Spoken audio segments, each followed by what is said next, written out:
నమస్తే అందరికీ, నేను మీ రాకీ. దిశా కేసు గుర్తుందా? దేశం మొత్తం ఒకటే మాట, 24 గంటల్లో న్యాయం జరిగింది. అప్పుడున్న తెలంగాణ పోలీసులు ఎన్కౌంటర్ చేస్తే జనం పూలతో అభిషేకం చేసిండ్రు. తప్పు ఎవరు చేసినా తప్పే, కొడుకు చేసిన పనికి మళ్ళీ మతం దేవుడు అనే కాడి ఎందుకు? దేవుడు మనందరికీ దేవుడే, కానీ దేవుడు పేరు చెప్పి ఒక అమ్మాయికి జరిగిన అన్యాయాన్ని డైవర్ట్ చేయాలని చూస్తే ప్రజలు క్షమించరు. తప్పు చేసింది నీ కొడుకైతే ధర్మం మర్చిపోతావా?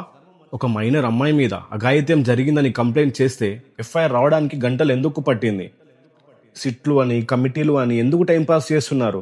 అప్పట్లాగా సిస్టమ్ ఎందుకు లేదు? ఒక పార్టీ యాక్టివిస్టులు ఒక రీట్వీట్ చేస్తే 2 గంటలు అరెస్ట్ చేసే సిస్టమ్ ఇక్కడ బండి సంజయ్ కొడుకు దగ్గర సిస్టమ్ ఎందుకు స్లో అయింది?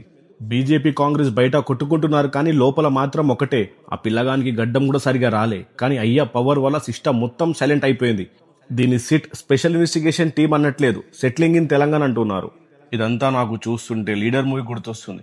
దాంట్లో సీఎం దగ్గరికి పోయి, సార్ మనోడు, మాకు మీరుండాలి, మీకు మేముండాలి అని చెప్తారు. సారీ టు సే దిస్, రియాలిటీలో తెలంగాణలో కూడా అదే చూస్తుంది. ఇంకా వాడు అబ్స్కాండింగ్ అంట.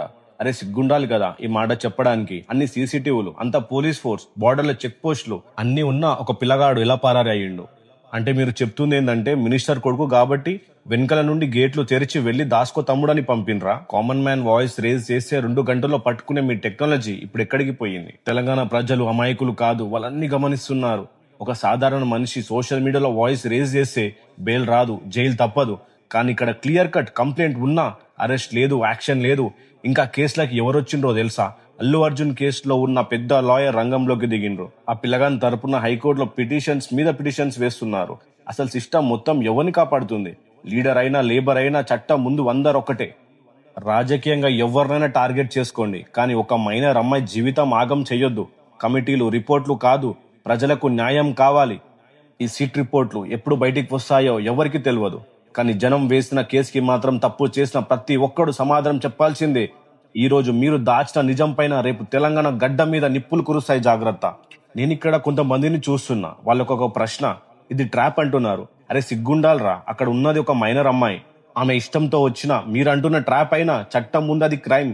కొంచెం దిమాగ్ పెట్టి తెలివిగా ఆలోచించండి. సరేరా, జస్ట్ ఇన్ కేస్ మీ ఇంట్లో పిల్లకి రేపు ఇదే జరిగితే, మీ ఇంట్లో పిల్లతో ఎవడైనా లీడర్ కొడుకు ఇట్లనే చేస్తే, అప్పుడు మా పిల్ల తప్పు చేసిందని దండలేసి ఆరతులు ఇస్తారా?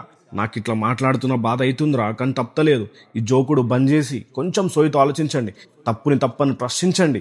అప్పుడే మనం ధర్మాన్ని కాపాడుకున్న వాళ్ళమైతాం. ఇక్కడ ఇంకో విషయం, కొంతమంది ఇన్ఫ్లుయెన్సర్స్ ట్రాఫిక్ పోలీసులు పట్టుకుంటే ఇలా చేయండి, సెక్షన్స్ చెప్పండి, డబ్బులు అడిగితే వీడియోస్ తీయండి, ఈ కేసు పెట్టండి అని నీతులు చెప్తారు కదరా. ఇప్పుడు ఎక్కడికి పోయారు మీరంతా? దీని గురించి మాట్లాడడానికి ఉత్సాహపడుతుందా?